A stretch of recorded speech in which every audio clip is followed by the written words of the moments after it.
مرشد کا تصور وہ واحد ہتھیار ہے جو شیطان کے کسی وار کو کامیاب نہیں ہونے دیتا۔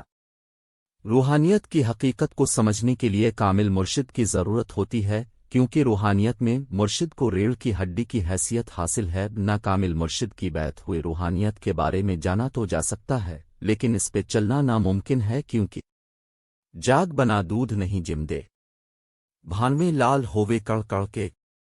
مرشد سے ایسا عشق ہو کہ یہ یقین پختہ ہونا چاہیے کہ تمام خیر و شر مالک کی طرف سے ہی آتا ہے۔ مرشد پہ یقین اس طرح کا ہونا چاہیے۔ کامل مرشد کے بارے میں حضرت مولانا جلال الدین رومی رحمۃ اللہ علیہ کا فرمان ہے کہ کامل مرشد کا چہرہ رب کی صورت ہوتی ہے، اس میں تمام جہانوں کو دیکھا جا سکتا ہے۔ پھر فرمایا جو حق اور کامل مرشد کو الگ جانے وہ عشق کو نہیں پا سکتا۔ مرشد سے عشق ہی سب کچھ ہے، اسی لیے نیک لوگوں کا فرمان ہے کہ رب نہ ڈھونڈ مرشد ڈھونڈ۔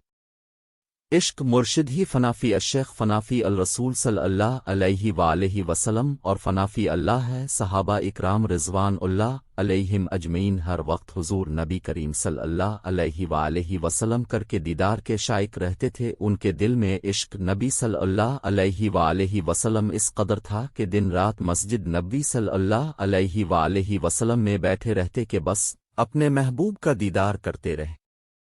وہی عشق کا چراغ آگے چلتا ہوا اولیاء اور فقر تک آیا۔ فقر میں عشق کی وہی آگ ہے جس کی نسبت نبی کریم صلی اللہ علیہ وآلہ وسلم سے ہے، اسی لیے مرشد سے عشق ہی عشق رسول صلی اللہ علیہ وآلہ وسلم اور عشق الہی کہلاتا ہے۔ حدیث پاک میں آیا ہے کہ اللہ تعالی فرماتے ہیں کہ مومن کا دل میرا عرش ہے۔